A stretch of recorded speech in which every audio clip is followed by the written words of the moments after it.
कि बहुत ज्यादा गरीब हो, बहुत कंगाल हो, लक्ष्मी नहीं आ रही हो, बहुत तकलीफ में हो, कर्जा बहुत ज्यादा हो, उसको कुछ नहीं करना। सोमवार की सोमवार शाम के समय बेलपत्री के पेड़ के नीचे थोड़ी सी शक्कर या गुड़ डालकर एक दिया रखकर घी की बत्ती लगाकर जलाकर जाओ, अपने आप कर्जा चूकना चालू हो जाता है, कर्जा नहीं रहता। उसी तरह बेलपत्री के पेड़ के नीचे सोमवार की सोमवार शाम के समय दिया लगाने पर हमारे घर में कितना भी कर्जा हो सब चुक जाए। क्यों? माता लक्ष्मी को भगवान शिव ने कहा था, लक्ष्मी तेरा विवाह मैं भगवान नारायण के साथ कर रहा हूं, तो नारायण के चरणों में तो रहेगी, पर एक बात याद रख, माता पार्वती के नयन अश्रु से प्रकट हुए बेलपत्र के नीचे शाम के समय पर तेरा निवास होगा। तो प्रतिदिन शाम के समय पर बेलपत्र के पेड़ के नीचे बैठकर नारायण की आराधना करेगी। जो तेरे नाम का दिया बेलपत्र के पेड़ के नीचे लगाएगा उसका घर संपदा से भर जाएगा। आज भी कहते हैं दीपावली के दिन रात्रि के 8 बजे से 9 बजे के बीच में पीपल के पेड़ के नीचे जो घी का दिया और सरसों के तेल का दिया लगाता है उसके यहाँ संपदा की कमी नहीं आती। किसी के शरीर में बीमारी होती है कि पूरे शरीर में चट्टे पड़ने लगते हैं, हम निवेदन करेंगे 21 सोमवार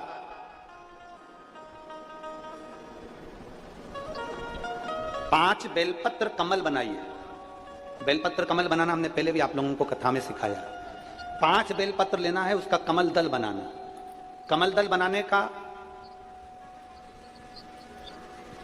एक जो बेलपत्र लेते जाते हैं उस बेलपत्र को हम डंडी से जोड़ते हुए चलते रहते हैं, मतलब उसको कमल की तरह उसकी पंखुड़ियों को गोल घुमाकर बेलपत्र को हम 5 बेलपत्र को जमा लेते हैं।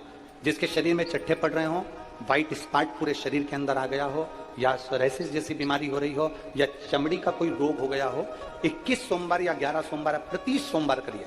कमल दल बनाइए 5 बेलपत्र का, शंकर भगवान पे चढ़ाने से पहले अशोक सुंदरी वाली जगह पर उसका स्पर्श कराइए और भगवान शिव पर उसको चढ़ा दीजिए। 1 लोटा जल लेकर जाइए, साथ में खाली पात्र लेकर जाइए, खाली कटोरा। उस पात्र को जहां से शिव जी का जल गिरता है वहां उस पात्र को लगा लीजिए, शंकर जी पे धीरे धीरे कर वो जल पूरा समर्पित कर दीजिए। 5 बेलपत्र को लेकर आ जाइए और वो जल लेकर आ जाइए जो पात्र में भरा हुआ है। 5 बेलपत्र एक ही दिन में सुबह से लेकर शाम तक के बीच में 5 बार उस बेलपत्र को खाना है और उस जल को 5 बार में पीना है। धीरे धीरे जैसे जैसे सोमवार तुम्हारे बढ़ते चले जाएंगे वैसे वैसे वो सोराइसिस की बीमारी हो, चाहे चमड़ी का कैसा भी रोग हो, वो धीरे धीरे समाप्त होना प्रारंभ हो जाता है और वो बेलपत्र और वो जल काम करना प्रारंभ हो जाता है। बेलपत्र और जल काम करना प्रारंभ हो जाता है। बस उसका कमल दल बनना चाहिए। आगे आपको कमल दल बनाना, जम के बोलो जरा। जैसे एक बेलपत्री ली, दूसरी बेलपत्री लेंगे तो उसके दिशा चेंज करते जाएंगे, तीसरी लेंगे उसकी दिशा चेंज कर देंगे, चौथी लेंगे उसकी दिशा चेंज कर देंगे, 5वीं लेंगे उसकी दिशा चेंज कर देंगे। कमल की आकृति में उस बेलपत्री के भाग को घुमाकर रखा, फिर वो भगवान देवादिदेव महादेव को समर्पित करेंगे। एक आनंद की अनुभूति करा।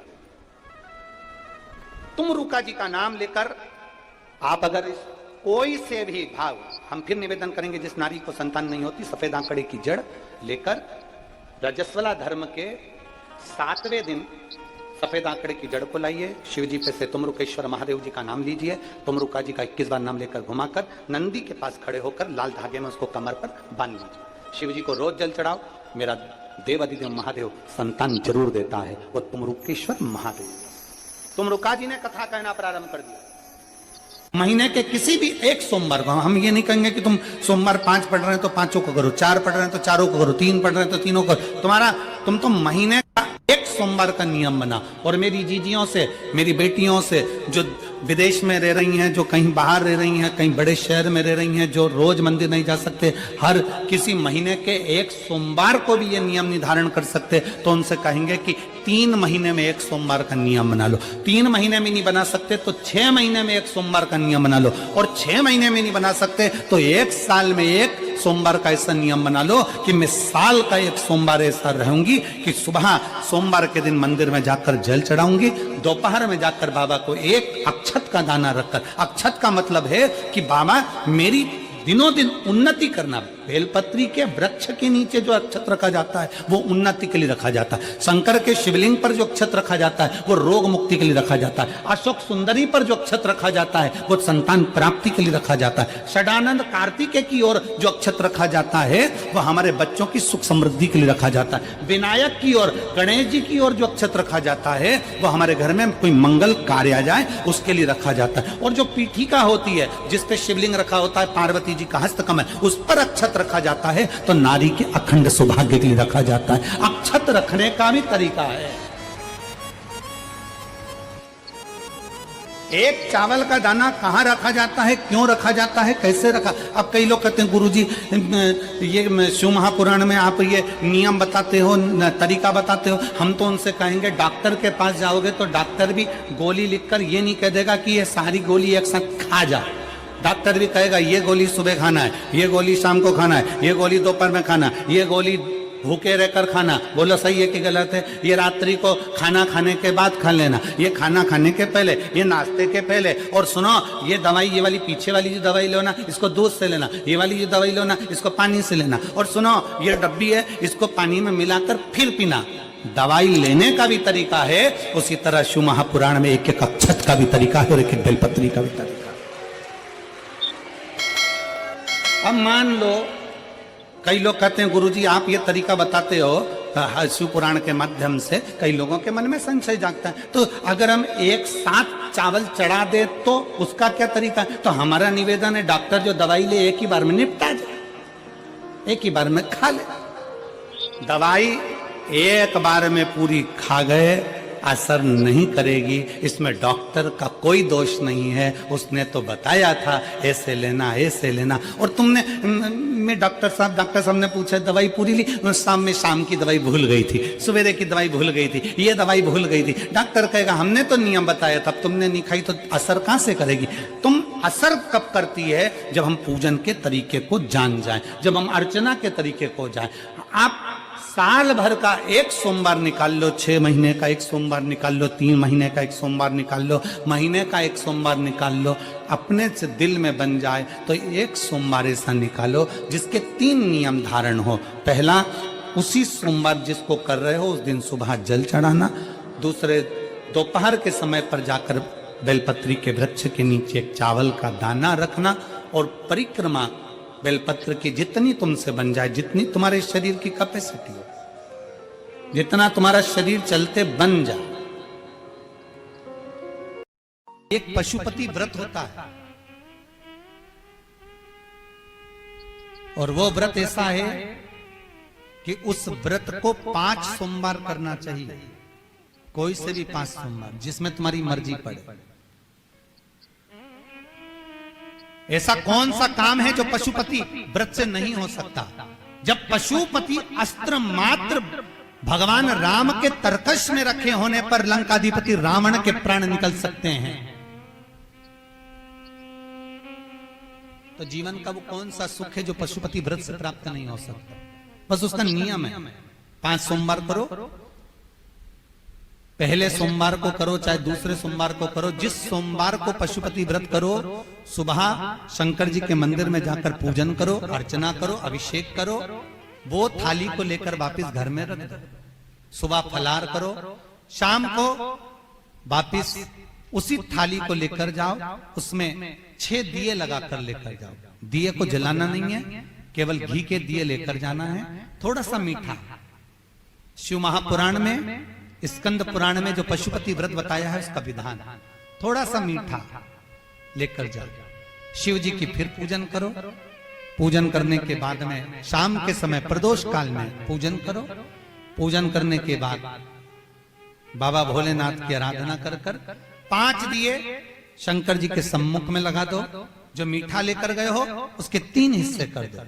2 हिस्से मंदिर में चढ़ा दो, 1 हिस्सा और 1 दिया थाली में रखकर पूजन करने के बाद वापिस लेकर आ जाओ। घर के दरवाजे की देहली पर राइट हैंड में सीधे हाथ पर जो दिया लेकर आए हो उस दिए को जला दो और अंदर जाकर जो प्रसाद लेकर आए हो 1 हिस्सा उसको पाकर फिर भोजन प्रसाद ग्रहण कर लो। ऐसे पशुपति नाथ के 5 व्रत होते हैं। ऐसा कौन सा कार्य है जो भोलेनाथ पूरा ना करता?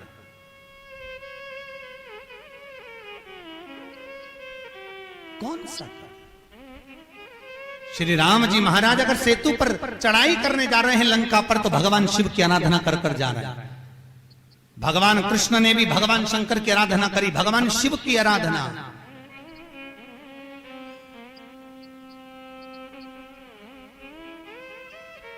शिवर्चना। मेरे वेंकटेश भगवान तिरुमाला के शिखर पर अगर तिरुपति बालाजी विराजमान हैं, तो पहले उन्होंने भगवान शिव जी से पूछा कि हम यहां बैठकर तप करना चाहते हैं, आ जाएं? भगवान शंकर ने कहा आओ, और तिरुमाला के शिखर पर बैठकर तप करो, साधना करो, आपकी मर्जी पड़े वैसे निवास करो। मेरे हरि, मेरे तिरुपति नाथ, मेरे बालाजी, मेरे वेंकटेश भगवान कहते हैं, मेरे नारायण कहते हैं, भोलेनाथ हम यहां तप करेंगे और दुनिया के लोग आएंगे तो क्या होगा? शंकर भगवान ने कहा चिंता मत करो, आप तिरुमाला के शिखर पर बैठकर तप करना, मैं कपिलेश्वर महादेव के रूप में बैठकर तुम्हारी रक्षा करूंगा। अगर आप तिरुपति गए होगे तो आपको मालूम होगा, ऊपर तिरुमाला में मेरे नारायण हैं, तो नीचे कपिलेश्वर महादेव में मेरे शंकर बैठकर रक्षा करना। नाथ द्वारा चले जाओ। जब श्री जी बाबा के ऊपर आक्रमण किया गया, भोलेनाथ जी के ऊपर जब श्रीनाथ जी के ऊपर जब आक्रमण किया गया, गोवर्धन नाथ जी की मूर्ति को खंडित करने का जब भाव आया, तब ब्रजवासियों ने शंकर भगवान को घास के पूले में दबाकर बैलगाड़ी में लेकर रात की रात भाग गए। और श्रीनाथ जी को लेकर जब भागे, सब दूर घूम लिए, श्री जी बाबा को कहां रखें, श्रीनाथ जी को कहां रखें। तब सब दूर घूमने के बाद मेवाड़ की भूमि में जब पहुंचे, तो शंकर भगवान से श्री जी बाबा ने कहा भोलेनाथ अब आप बता दो हम कहां रहे, बार बार घूम रहे हैं, कहां जाएं? किस जगह?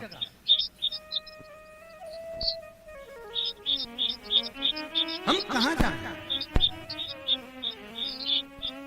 हम किस जगह पर जाएं? आप बताओ। भगवान शिव कहते हैं ठाकुर, हे श्री जी बाबा आप एक काम करो, आप मेवाड़ की इसी भूमि पर रहिए, आप यहां रहोगे और हम एक लिंग जी के रूप में आपकी रक्षा करेंगे। कभी आप नाथ द्वारा जाकर देखना, श्रीनाथ जी में श्री जी बाबा विराजमान है और उनके पास में एक लिंग जी के रूप में भगवान शंकर विराजमान। कोई ऐसी धरा, कोई ऐसी भूमि, कोई ऐसी जगह जहां शिव ना हो, हर जगह सर्वस्व विराजमान भोले सर्वस्व।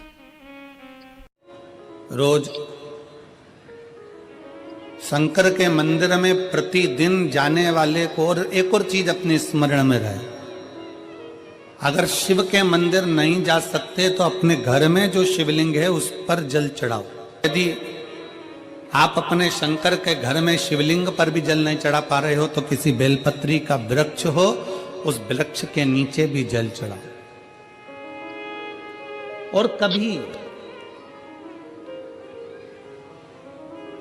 कभी मौका मिल जाए, कभी भगवान शंकर की बड़ी करुणा हो जाए, भगवान शंकर की बड़ी उदारता हो जाए, भगवान शंकर की बड़ी कृपा हो जाए, बड़ी कृपा हो जाए, भगवान शंकर जिस दिन तुम्हारे ऊपर बहुत बड़ी कृपा कर दे, किसी सोमवार को 3 नियम बना लो। जिस दिन मेरा भोले बाबा तुम पर कृपा कर दे, उस दिन सोमवार का एक नियम बनाओ कि महीने का एक सोमवार मुझे ऐसा करना है, 3 नियम धारण करना है महीने के सोमवार को। पहला, सुबेरे जाकर शंकर भगवान को 1 लोटा जल चढ़ाना है। दूसरा, दोपहर के समय पर जाकर मुझे बेलपत्री के वृक्ष के नीचे एक चावल का दाना रखकर बेलपत्री की 7, 11, 21, 108, 51 जितनी परिक्रमा आप लगा सकते हो वो लगाना है। और तीसरा, बेलपत्री के वृक्ष के नीचे और शंकर के मंदिर के दरवाजे पर मुझे एक घी का दीपक लगाना है। बस ये 3 नियम जिसने महीने में एक बार ले लिया, समझ लो उसको पीछे हटने की जरूरत ही नहीं, वो आगे ही बढ़ेगा। महीने के किसी एक सोमवार का ऐसा नियम बना लो कि मुझे 3 नियम धारण करना। पुरुषोत्तम मास में सोमवार के दिन पार्थिव शिवलिंग के निर्माण का, और उसमें एक बात कही गई कि जब संसार का मनुष्य मृत्यु लोक में रहने वाला मानव, मृत्यु लोक में रहने वाला मनुष्य मिट्टी के शिवलिंग का निर्माण करता है, पार्थिव शिवलिंग का निर्माण करता है, और जिस घर में पार्थिव शिवलिंग का निर्माण होकर उसकी पूजन होती है, घर का सदस्य उस पर अगर एक बूंद जल समर्पित कर देता है, तो जितने घर के सदस्य होते हैं उस पार्थिव शिवलिंग के निर्माण को करने वाले होते हैं, पूजन करने वाले होते हैं, उनको 6 महीने तक किसी बड़ी बाधाओं को झेलना नहीं पड़ता, वो दुख अपने आप कट जाएगा। चढ़ाओ एक लोटा जल। कभी कभी अगर ऐसा लगे जीवन में कि दुख बहुत ज्यादा आ गया है, बहुत तकलीफ आ गई है, तो लाल चंदन को घिसकर उस लाल चंदन का लेपन भगवान शंकर पर कर कर फिर पानी चढ़ाओ। अगर कोई संकट भारी है और निकट रहा, जैसे किसी नारी का गर्भ नहीं ठहर रहा, 15 साल हो गए, 20 साल हो गए, 25 साल, जैसे इसने लिखा एक माता ने कि 18 साल की बेटी हो गई थी पर संतान में पुत्र नहीं, तो उसने भाव से कथा सुनी। ऐसे आपके भीतर अगर 20 साल हो गए, 25 साल हो गए, 30 साल हो गए, संतान का सुख ही नहीं है, लाल चंदन का लेपन बाबा भोलेनाथ पर करना प्रारंभ करो। पीठिका पर लाल चंदन का लेपन करना प्रारंभ करो। लाल चंदन से बाबा का श्रृंगार करना प्रारंभ करो। एक बेलपत्री पर लाल चंदन, दोनों पत्ती नीचे वाली, जो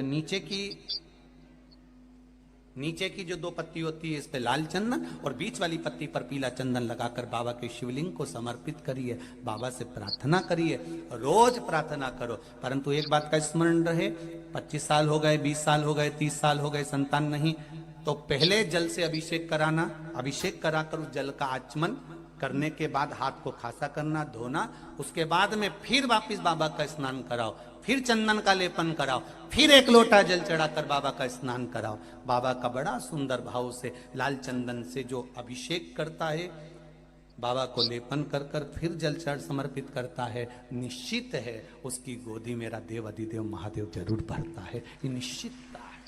हम तो बेटियों से भी कहते हैं, जिसका विवाह नहीं हो रहा हो, 25 साल, 30 साल, 27 साल, 28 साल, 32 साल, 40 साल हो गए हो, नहीं हो रहा हो बेटा बेटी का विवाह, उसे लाल चंदन का प्रयोग अशोक सुंदरी वाली जगह पर 7 बिंदी लाल चंदन की लगाकर 7 बेलपत्र 7 बिंदी पर रखिए, और महाराज अपनी कामना कर कर भगवान से आइए, बाबा देगा, करेगा, 3-4 महीने में विवाह पक्का करेगा। ये लाल चंदन की महत्वता है शिव तत्व। कथा में 2 दीप का वर्णन किया, आज फिर कथा में 2 दीप का वर्णन किया।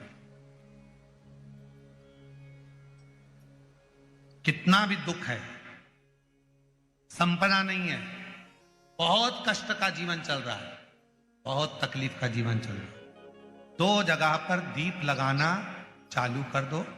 प्रदोष काल में, मतलब शाम का समय, सूरज ढलने का जब समय हो, उस समय 1 दीप बेलपत्र के वृक्ष के नीचे, दूसरा दीप भगवान शंकर के मंदिर पर। प्रदोष काल में जब ये 2 दीप लगना प्रारंभ हो जाते हैं, तो भगवान अपने चारों हाथों से आपको संपदा देना प्रारंभ कर देते हैं। वो कुबरेश्वर महादेव बनकर धन वैभव देना प्रारंभ।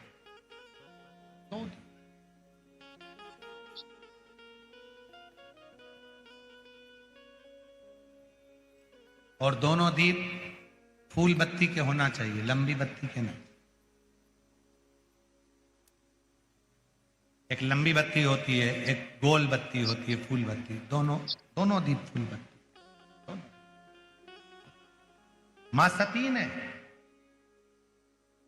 जब भगवान शंकर के लिए आराधना साधना करी थी और भगवान भोलेनाथ जी से वर प्राप्त करा था, तो माता सती ने भी यह साधना ऐसे ही करी, और माता सती को शिव मिले थे। प्रदोष काल के समय पर वट वृक्ष के नीचे दिया लगाया जाता है। वट वृक्ष के नीचे लौंग का मात्र भोग रख दिया जाता है। लौंग मात्र, अगर बट वृक्ष के नीचे दिया लगाकर एक लौंग का जल या लौंग भगवान बटकेश्वर महादेव के नाम से भी अगर शिव को समर्पित करी है, तो ये निश्चित है कि कर्जा कितना भी भारी होगा वो कर्जा चूकेगा जरूर, और कहीं ना कहीं से लक्ष्मी की व्यवस्था देवाधिदेव महादेव करेंगे। मेरी जीजियों, तुम्हारा काम ना चल रहा हो, व्यापार ना चल रहा हो, बहुत कर्जे में लदालूम हो गए हो, बहुत तकलीफ की जिंदगी